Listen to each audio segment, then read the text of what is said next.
या दोन बायकावाले देशमुख आणि young party welcome to police station.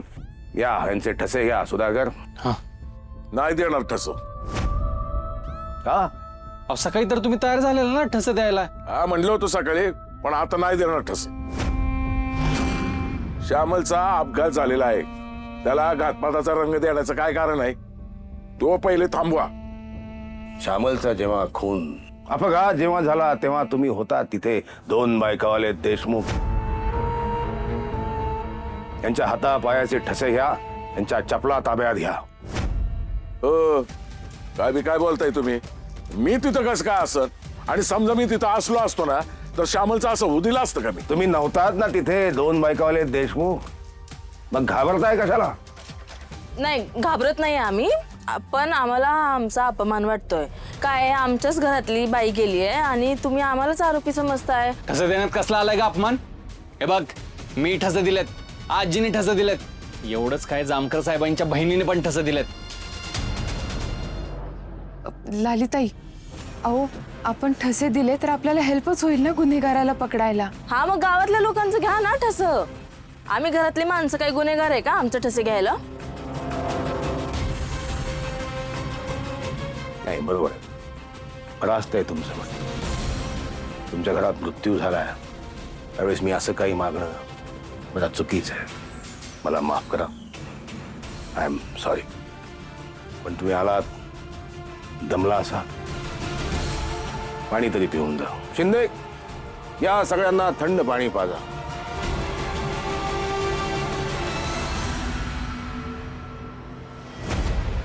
लाली,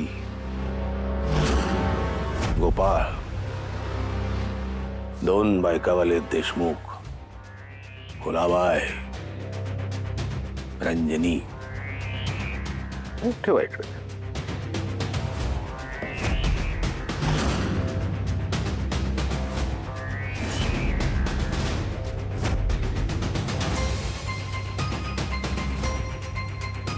तुम्हा सगळ्यांना मी त्रास दिला, मी पुनश्च एक वार दिलगिरी व्यक्त करतो.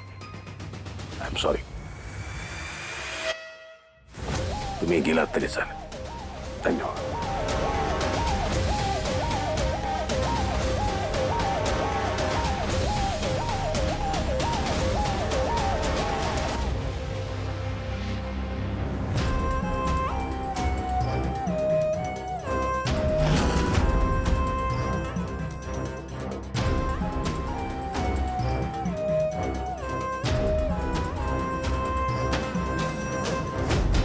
या सगळ्यांना थंड पाणी पाजा. ग्लास आपले नेहमीचे नकोत, काचेचे घ्या.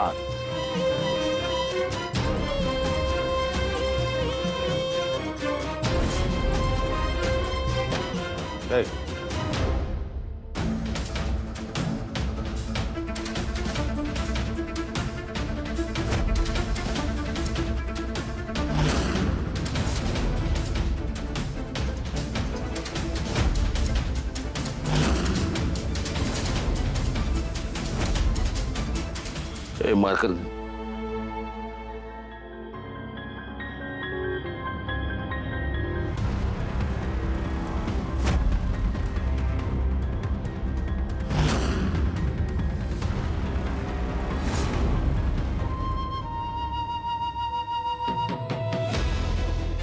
जामकरनं आपल्या हाताचं ठस घेतलं.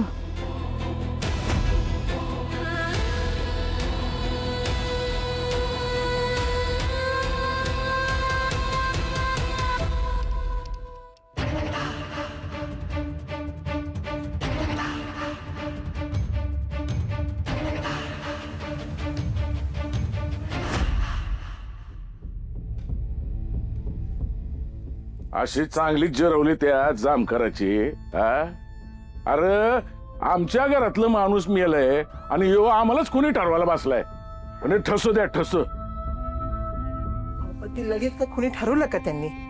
त्यांनी तर फक्त ठसच मागितले ना. आणि तुम्ही काय बी म्हणा, मला तर अजून बी वाटतं आपण त्यासनी मदत करायला पाहिजे होती. काही गरज नाहीये. उलट या सगळ्यापासून त्या जामकरला जास्तीत जास्त लांब ठेवायला पाहिजे. या सगळ्यांना थंड पाणी पाजा. ग्लास आपले नेहमीचे नकोत, काचेचे घ्या.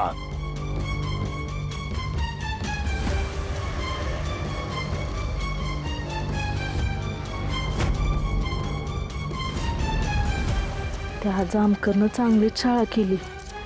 मुद्दाम नव्या काचेच्या ग्लासातनं पाणी प्यायला दिलं आणि त्यावर फिंगरप्रिंट्स घेतल्या. अगं रंजे काय बोलतेस तू हे? खरं तेच बोलतीये. इकडं जर श्यामलचा खून झालाय सिद्ध झालं ना, तर तिच्या इम्याचे पैसे मिळणार आहेत का मला म्हणजे सुधाकरला. आता ऋतिकच्या भविष्याचा विचार नको करायला का आपण? आणि काही झालं तरी श्यामी परत येणार आहे का आता माझी? त्यामुळे जे झालं ते झालं, तिच्यासाठी नाही पण सुधाकर आणि ऋतिकच्या भविष्यासाठी तरी हे झालंच पाहिजे. हा बघा, ह्यांना पैशाचं पडलंय. तो घरात आलेला भामटा त्यांनी कान भरला असेल ना, तो तू नुसता गटुळी लुटायलाच आला इथं.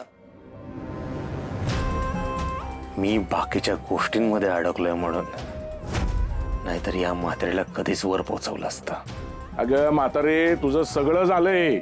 लेकी, सुना, नातवंड, पतवंड, अगदी सगळं जग बघून झालंय तुझं. आता फक्त तुला ना तुझं आयुष्य पुढे ढकलायचंय. त्यामुळे तू याच्यामध्ये पडू नको, गप राह तू. आम्ही बघू काय करायचं ते. ए काय बघणार आहे रे तू? इथं माणूस जिथं घरातलं मेले त्याचं दुःख सगळं विसरून गेली. आता फक्त सगळ्यासनी पैसा दिसतोय. अरे तुमच्यातल्या माणुसकीला काय वड्यात आग लावून टाकली का काय? एवढं पण मड्याच्या टाळूवरचं लोणी खाऊ नका, त्या लहानग्यासनी पण लाज वाटल. तुमचं लागलं दार तुमच्या घरादारावरनं अंगूरच फिरवला पाहिजे. अरे तुम्ही माणसं आहे का हैवान आहे? मी का पाणी प्यायले त्या जामकरने दिलेल्या ग्लासातनं? आता लवकरच त्या जामकरला कळणार मीच श्यामलला मारलंय. माझ्याकडं आजचीच रात्र आहे. काय जरी झालं तरी त्या ग्लासावरचं ठस तपासायला ती ग्लास बाहेर पोचले नाही पाहिजेत. आप्पा, तुम्ही नका लक्ष देऊ आजीकडं. जे झालं ते झालं, त्याला आता आपण बदलू शकतो का? ते पैसे जर मिळाले तर सुधाकर दादाच्याच कामी येतील. ऋतिकच्या भविष्याचा विचार करा ना. पण श्यामल वहिनीचा जर का खरंच खून झाला असेल ना,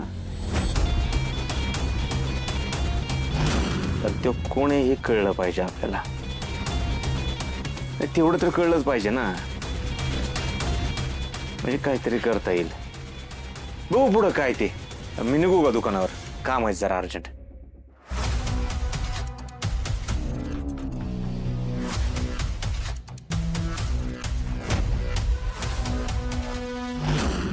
त्या जामकरने गावातल्या सगळ्या माणसांच्या फिंगरप्रिंट घेतल्यात. ज्याने श्यामलला मारलंय त्याने फिंगरप्रिंट्स दिले असतील का? तो कोण आहे हे मला कळलं पाहिजे. आजपर्यंत मी सगळ्यांना खेळवत आलोय, हा कोण आहे जो मला खेळवतोय? माझ्या हाताला जर लागला ना, इतके वाईट हाल करेल मी त्याचे. जामकरकडे फिंगरप्रिंटचे रिपोर्ट्स आले असतील. तो कोण आहे हे जामकरला कळण्याआधी मला कळालं पाहिजे.